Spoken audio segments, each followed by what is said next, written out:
கொங்கணர்னு ஒரு சித்தர் இருந்தாரு. அவர் 12 வருஷம் தவம் பண்றாரு. ஜெகஜோதியாக நடந்து வராரு. அவர் தலைக்கு மேல ஒரு கொக்கு பறக்குது. அந்த கொக்கு எச்சம் போடுது. கொங்கணருக்கு கோபம் வருது. முறைச்சு பார்க்கறாரு. கொக்கு எரிஞ்சிருச்சு. இவர் ஒரு வீட்டின் வாசல்ல வந்து நிக்கிறாங்க. பிக்ஷாந்தேகின்னு கேட்கிறாரு. கிட்டத்தட்ட ஒரு 1/4 மணி நேரம், அரை மணி நேரம் ஆனதுக்கு அப்புறம் கூட வீட்டில இருந்து அந்த இல்லத்தரசி வெளியே வரல.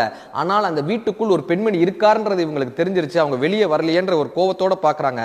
அந்த அம்மா ஏதோ ஒரு வேலையாக வெளியே வரும்போது இவர் அந்த அம்மாவை முறைச்சு பாக்குறாரு. கொக்கை எரித்தது போல இப்படி முறைச்சு பாக்குறாரு.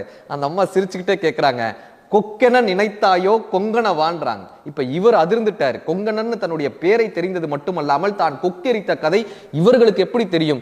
நீங்கள் எத்தனை வருடம் தவம் செய்தீர்கள் தாயேன்னு இவர் கையெடுத்து கும்புறார். அந்த அம்மா சொல்றாங்க, நான் தவம்லாம் செய்யலப்பா, ஆனா எங்க வீட்டில் இருக்கக்கூடிய பெரியோர்களுக்கு நான் எல்லா வகையிலும் வீட்டில் இருக்கக்கூடிய அத்தனை பேருக்கும் என்னுடைய வேலைகளை சரியா செய்வேன், என்னுடைய பணிவிடைகளை நான் சரியா செய்வேன், என்னுடைய வேலைகளை முழு மனதோடு செய்வேன், பிறர் மீது அக்கறையோடு இருப்பேன். இதுதான்